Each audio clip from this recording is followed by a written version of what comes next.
오늘 말씀의 제목은 그리스도의 예언과 성취, 그 첫 번째 시간입니다. 지난번에 우리가 예언의 말씀이 어떤 것인지를 우리가 살펴봤고, 왜 예언이 주어졌냐면 예수님의 오심에 대한 예언들이 구약 성경에 가득했다라고 말씀을 드렸습니다. 그래서 그 첫 번째 시간이에요. 그래서 이번 시간 이 서론 부분을 잘 이해하면 그 다음번 시간 하이라이트 두 시간이 있거든요. 그 시간에 정말 예수님이 성경대로 오셨고 성경을 이루셨다라고 하는 사실을 아주 잘 이해할 수 있습니다. 그래서 그 서론되는 부분인데 한번 같이 살펴보겠습니다. 믿음을 어떻게 가질 수 있는가? 성경은 이렇게 이야기합니다. 그러므로 믿음은 들음에서 나며 들음은 그리스도의 말씀으로 말미암았느니라 라고 했습니다. 우리가 복음을 전함으로 사실 믿음은 하나님의 말씀의 소리를 전하기도 하지만 그 말씀이 우리 속에 있으면 우리가 어떻게 됩니까? 네, 변해가죠. 우리의 말과 행동 속에서 예수님의 말씀이 나오게 되어 있습니다. 저절로 나오게 되어 있습니다. 얼굴만 봐도 예수님 처럼 보인다. 예수님의 품격. 목소리만 들어도 너무 사랑이 넘쳐요. 이런 감동이 있으면 그게 귀로만 듣는 것이 아니라 뭘로 들어요?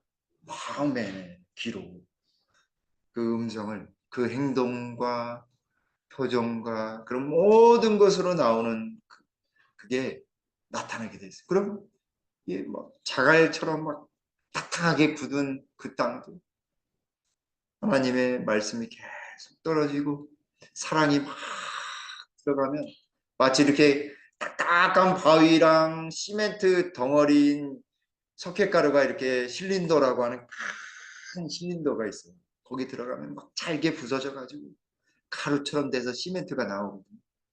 마치 하나님의 복음의 말씀과 이 여러 사랑이 딱 들어가면 그 실린더 안에서 예수 그리스도 아니라고 하는 사랑의 실린더 안에 들어가면 그 모든 것 탁탁했던 것들이 다 부서지고 뭐가 되냐면 옥토가 되어가지고 그 복음의 씨앗이 탁 심겨지고 성령의 담비가 부어지고 하나님이 주시는 사랑의 그 영양분이 팍 들어가면 거기서 이제 씨앗이 복음의 씨앗이 다 나타나게 됩니다. 그래서 여기 사도 바울은 믿음은 들음에서 나며 들음은 그리스도의 말씀으로 말미암았느니라라고 했습니다. 이게 사실은 이게 무슨 패턴이냐면 창조 패턴이에요. 태초에 하나님이 천지를 창조하시니라라고 말씀으로 창조하셨잖아요. 말씀으로 창조하셨거든요. 천지, 하늘들과 땅을 창조하셨는데 이 지구의 모든 것들과 태양계와 우주와 우리 은하계와 대우주를 창조하셨는데 그걸 뭘로 창조하셨냐면 말씀으로 창조하셨어요. 그걸 어떻게 믿을 수 있는가? 그걸 어떻게 믿을 수 있는가? 그것이 바로 믿음을 통해서만 볼 수 있는 것입니다. 아무리 설명해줘도 알아들어요, 못 알아들어요, 못 알아듣는 겁니다. 그것이 마음으로 감동될 때만.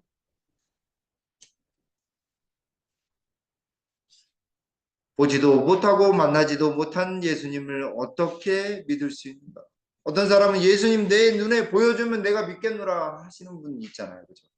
보여줬으면 좋겠고. 어떤 때는 막 예수님이 딱 나타나셔가지고 막 해결해 주셨으면 좋겠다라고 하는 마음이 들 때가 저도 가끔씩 있었거든요. 우리 집사님들은 어떠신지 모르겠어요. 그럴 때가 있으셨으리라 저는 생각이 들어요. 우리가 예수님을 보지 못했잖아요. 눈으로 보지 못했잖아요. 그런데도 사랑하고 그분을 믿고 있습니다. 어떻게 그렇게 될 수 있었던가? 10절에 보시면 이 구원에 대하여는 너희에게 임할 은혜를 예언하던 선지자들이 연구하고 부지런히 살펴서 결국 무엇을 통해 주셨다라고 이야기하는 거예요. 성경 말씀을 통해서 주셨다라고 하는 것입니다.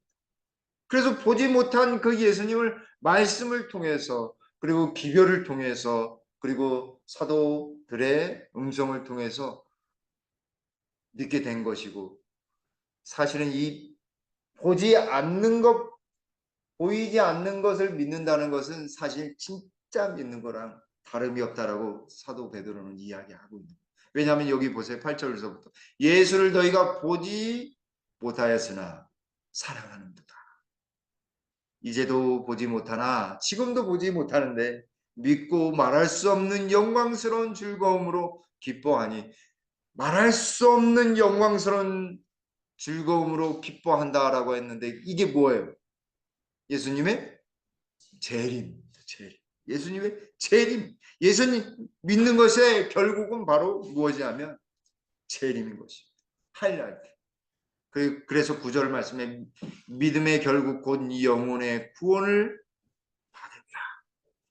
그래서 이 모든 믿음에 대한 모든 것들이 어디에 담겨져 있냐면 성경 말씀에 담겨져 있다라고 하는 것입니다. 근데 그냥 담겨져 있는 것이 아닙니다. 11절에 자기 속에 계신 그리스도의 영이 그 받으실 고난과 후에 받으실 영광을 미리 증언하여 누구를 또는 어떠한 때를 지시하시는지 상고하니라 라고 말씀하셨습니다. 상고, 저희 연구하는 것을 의미합니다. 사실 예수님께서 고난 받으신 것은 우리를 위함인데 그리스도인들도 고난을 받는다라고 이야기하고 암시하고 있는 것입니다. 결국 그렇게 그리스도의 삶을 따라가서 그 받으실 영광을 미리 증언하였다라고 했습니다. 예수님에게는 두 가지 영광이 있어요. 하나는 무엇이냐면 십자가예요. 특별히 요한복음에는 예수님이 직접 말씀하셨어요. 내가 아버지와 함께 영광 중에 있었는데 지금 십자가로 가는데 그 십자가를 뭐라고 했냐면 영광을 받아야만 하겠다라고 하셨어요. 십자가로 가는데 갈바리로 가십니다. 두 번째, 본래 정말 나타내고자 하신 영광, 그 영광이 무엇이냐면 영광스러운 재림을 이야기하는 것입니다. 그게 다 어디에 쓰여 있어요? 말씀 속에 쓰여 있는 것입니다. 성경에 처음 예수님에 대한 예언이 언제 발표되었는가? 우리가 너무나 잘 아는 창세기 3장 15절에 있는 말씀. 오늘 이 말씀이 토대입니다. 너무나 잘 아는 말씀인데 조금 이렇게 틀어가지고 다른 각도로 한번 살펴보려고.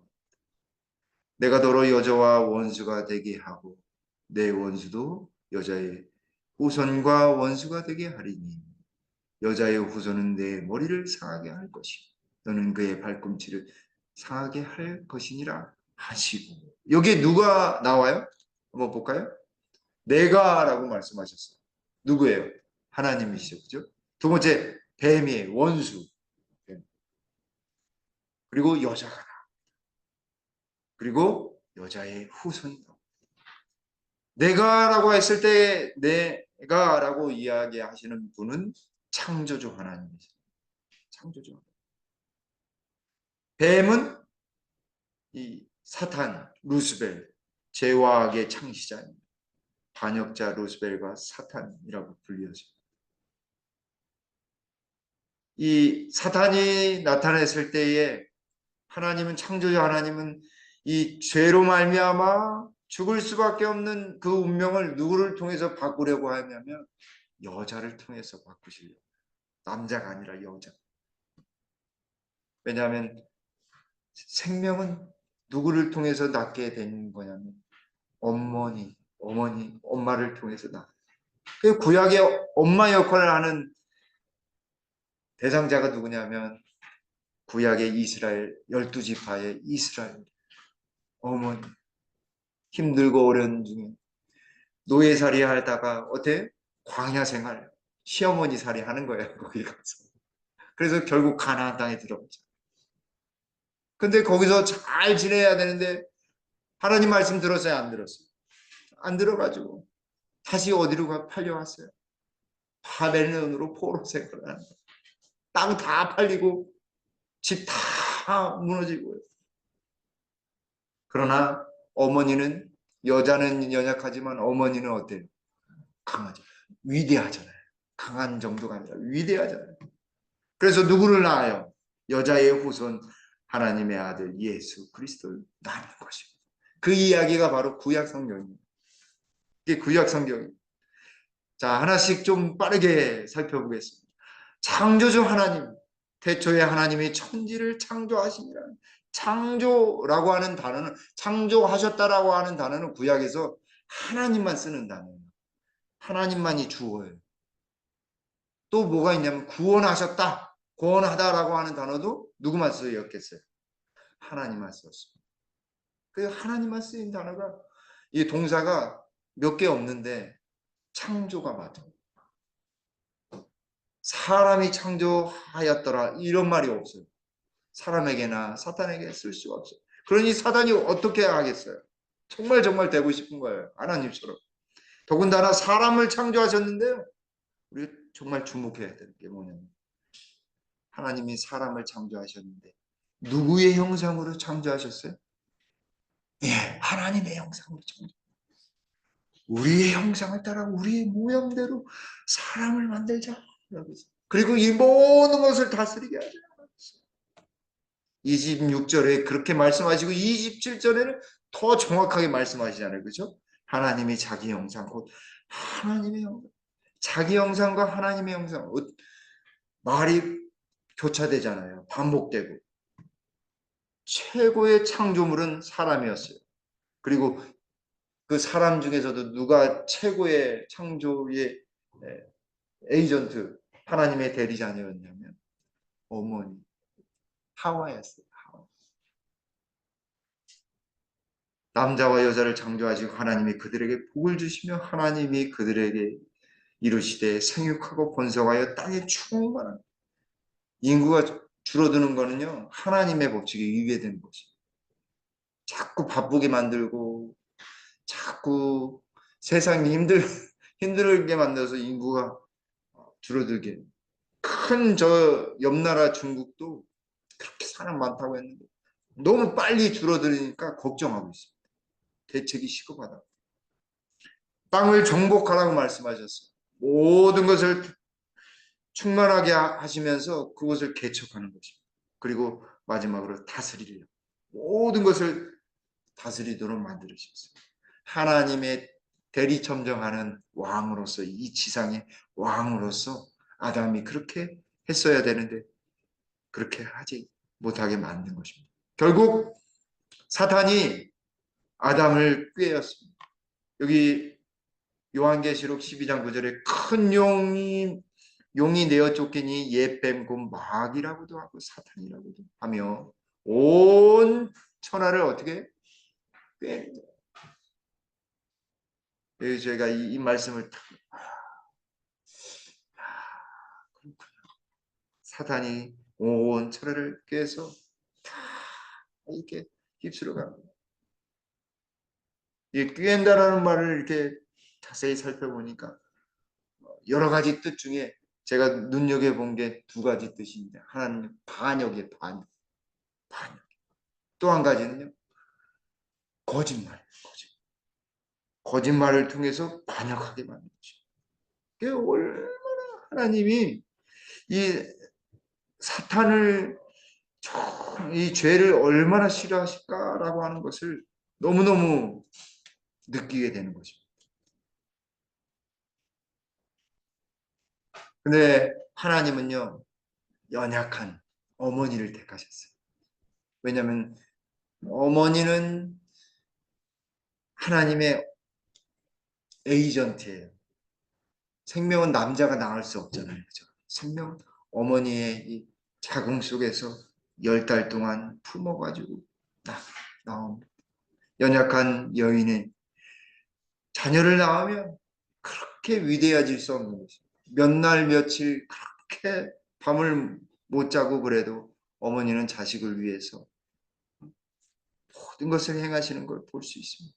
심지어는 자신의 수치까지도 드러내면서 아이를 낳는 모습을 봤을 때 마치 예수님의 모습을 보는 것이죠.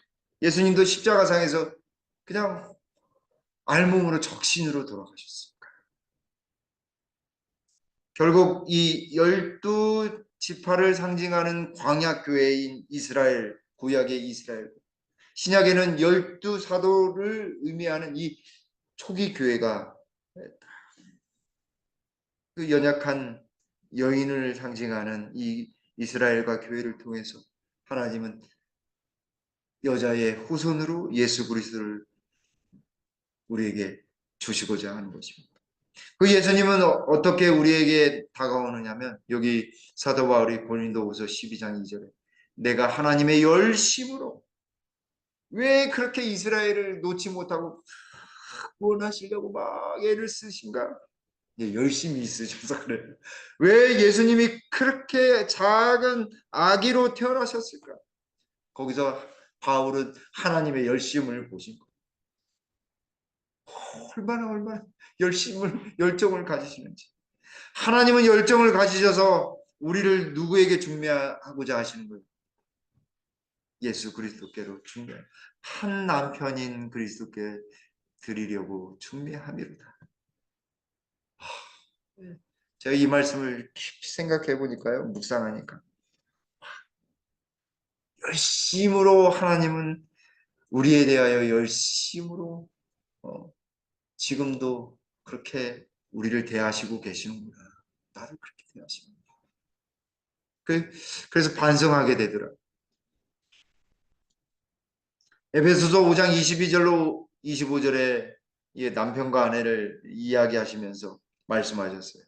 23절에 이는 남편이 아내의 머리됨이 그리스도께서 교회의 머리됨과 같으니 그가 바로 몸의 구주시니라. 그래서 한 몸이라고 했을 때 그 한 몸이라고 하는 사실을 사도 바울이 얼마나 애달피 하나님의 열심을 생각하면서 그리스도께서 교회의 머리됨과 같이 그렇게 사랑하셨는지 이야기하고 있는 거죠.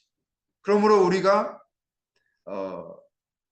아내된 우리 모두가 교회가 남편인 그리스도를 사랑하는 것이 복종하는 것이 당연하고 죽게 하듯 하라라고 하는 말씀을 통해서 우리의 남편과 아내가 이렇게 항상 좋은 관계를 유지하게 하는 권위를 인정하는 옳은 길에 있어서 그런 것을 해야 됨을 이야기하고 있습니다. 25절에는 남편들아 내 아내를 사랑하기를 그리스도께서 교회를 사랑하시고 그 교회를 위하여 자신을 주신 것 같이 하라. 남편들한테 정말 귀담아 들어야 될 말씀인 것 같은 교훈을 저에게도 주셨습니다. 아내를 사랑하기를 그리스도께서 교회를 사랑하 얼마나 극진히 사랑하시냐면 하나님의 열심으로 사랑해서 자신의 몸을 주신과 같이 사랑하라고 하는 말씀이 있다라고 하는 사실 다시 한번 깨닫게 됩니다. 자, 이제 마지막 여자의 후손입니다. 왜 여자의 후손일까요? 예수님이 남자의 후손이 아니라 여자의 후손. 물론 요셉의 계보를 이었지만 인간 남자의 씨로 된 것이 아니라 동정녀 마리아의 동정녀라고 하는 표현도 결혼하지 아니한 그 마리아의 몸에서 아기로 태어나신 예수님. 그러기에 이 두 가지를 다 이루셔야 했어요. 한 가지는 족보를 다 이루어야 했고 아브라함의 후손이라는 사실을 이루어야 돼. 다윗의 후손이라는 사실을 이루셔야 했고 또 한 가지는 임마누엘 하나님이 우리와 함께 계신다라고 하는 사실을 처녀가 잉태하여 아들을 낳으리니 그 이름을 임마누엘이라 하리라 라고 약속해 주셨잖아요. 이사야 7장 14절에 약속해 주셨거든요. 그 사실이 마태복음 1장에 온전히 성취가 되지 않습니까? 근데 예수님에게서 성경대로 한다고 한다면 두 가지 자손이 돼, 두 자손이 되는데 하나는 아브라함의 자손이 되어야 했습니다. 유대인의 기원이 되는 아브라함, 언약의 자손이 되는 아브라함의 자손이에요. 또 하나는 다윗의 왕으로서의 자손이셔야 했어요. 그래서 마태복음 1장 1절에 아브라함과 다윗의 자손 예수 그리스도의 계보라라고 했습니다. 족보라라고 했습니다. 이 말씀이 확 와닿지 않지만 유대인들이 이거 말씀 들었을 때 깜짝 놀라고요. 정말 정말 놀라운 말씀. 왜냐하면 아브라함의 자손의 후손입니다. 다윗의 동시에 자손인 분 메시아시다고. 언약의 백성으로서의 자손을 이어가며 왕으로서 예수님을 나타내는 말씀이 바로 이 말씀입니다. 그래서 마태복음은 예수님을 뭘로 나타내냐면 왕으로 나타내요. 결국 예수님이 여기 갈라디아서 4장 4절에 아주 결정적인 단어가 나타나는데 때가 참에라고 했습니다. 때가 참에. 때가 되면 가을도 오고 열매도 열리고 그러잖아요. 예수님이요. 유대인들이 예비하지 않은 그때 예수님이 딱 태어났는데 그때가 딱 차서 그때가 정확하게 돼서 예수님이 오셨어요. 근데 자기 백성이 알아봤어요? 못 알아봤어요? 오늘 우리의 삶에도 예수님이 때가 차서 우리의 삶에도 오실 그때가 있어요. 근데 그때를 딱 포착해야 돼요.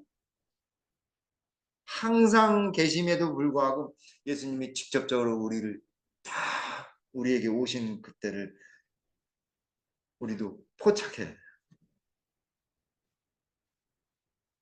때가 참에 하나님이 그 아들을 보내사 여자에게서 나게 하시고 여자에게서 교회를 통해서 예수 그리스도가 나오실 것을 여자의 몸에서 나오실 것을 이중적인 말씀을 하고 계십니다.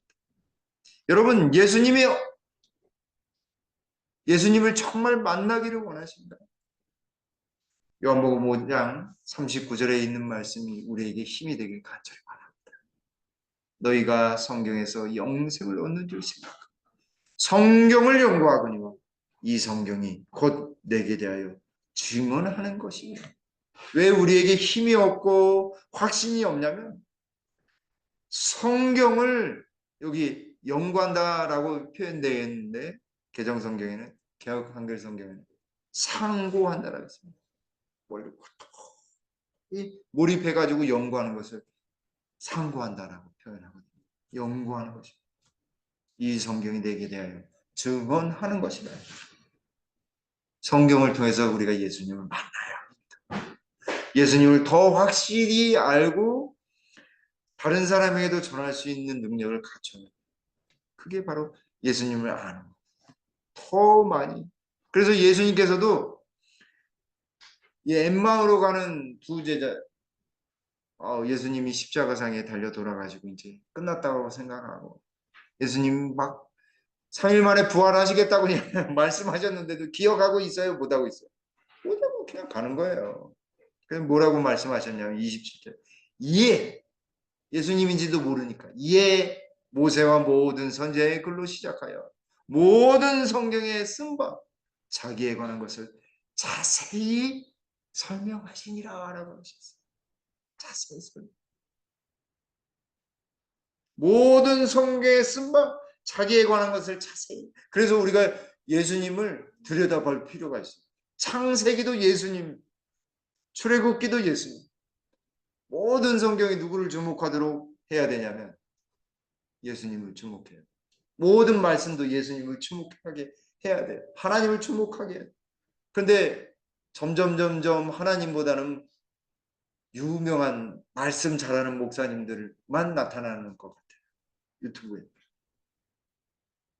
44절에 또 이르시되 내가 한 번만 가르쳐 주신 것이 아니라 또 가르쳐 주셨어요. 내가 너희와 함께 있을 때에 너희에게 말한 바 곧 모세의 율법과 선자의 글과 시편에 나를 가리켜 기록된 모든 것이 이루어져야 하리라 한 말이 이것이라 하시고, 그래서 제가 성경을 연구하다 보니 읽다 보니까 꼭 이거 가르쳐 드리고 꼭 말씀드리고 같이 나눠야 되겠다라는 마음의 굳은 결심이 생겨서 이 말씀을 준비한 것입니다. 시대 조망의 이 장면에 대해서 이렇게 말씀하고 있어요. 구약 성경의 역사나 교훈이나 예언을 막론한 모든 페이지는 하나님의 아들의 영광으로 빛나고 있다. 하늘에서 하나님의 영광으로 빛나는 것뿐만 아니라 어디에도 빛나신다고요? 말씀 속에서 하나님의 아들이 빛나고 계신다. 말씀 속에서 예수님의 영광을 보셔야 돼요. 그분의 품성도 보셔야 되고 그분이 우리에게 주시는 것을 다 보셔야 돼요.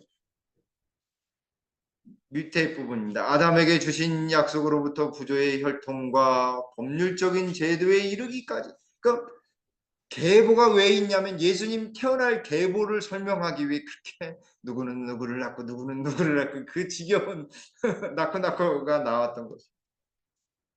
예수님의 발자취를 따라가는 거죠. 너무나 명명백백한 것입니다. 그래서 그 예수님이 그 예루살렘에 태어날 것과 그리고 모든 희생 제물에 대한 예수님의 죽으심이 다 거기 있었는데 유대인들이 알았어요, 몰랐어요. 희년의 나팔 소리로 말미암아 그리스도의 이름이 불려졌다라고 했습니다. 나팔이 불려지면 예수 그리스도의 이름이 불려지는 것과 마찬가지다라고 했습니다. 그래서 1844년 첫 번째 기별, 새 천사의 기별 중에 첫 번째 천사의 기별이 울려 퍼지면서 누구의 이름이 다 나팔처럼 불려졌어요? 예수님의 재림을 경고했어요. 예수님의 이름이 다 나타났어요. 그리고 지성소에 장엄한 신비 속에 예수의 영광이 거하였다. 그래서 지성소 기별이라고 이야기하잖아요. 이 하늘 성소의 기별이 이 예수님의 영광이 나타났음을 우리 재림교회만 제대로 이해하고 있는 것입니다. 예, 언젠가 한번 말씀드렸던 말씀인데 그리스도의 복음 매일의 생활에서 실천되어야 한다. 이게 바로 말씀을 통해서 그리스도의 영광을 보고 또 우리가 기도함으로써 말씀을 또 들음으로써 예수님을 통해서 우리가 받은 영광을 우리의 생활 가운데 실천함으로써 보여줘야 하는 것입니다. 그래서 그렇게 할 때에만 우리 속에 있는 냉담과 이기주의, 죄악들을 다 정결하게 할 수 있어요. 그러지 않고서는 예수님을 생활 속에서 발견하지 않고서는 절대로 냉담이나 이기주의, 무관심 그런 것들을 다 없이 할 수가 없습니다. 단순한 온유, 겸손은 하나님의 사업에서 매우 중요하다.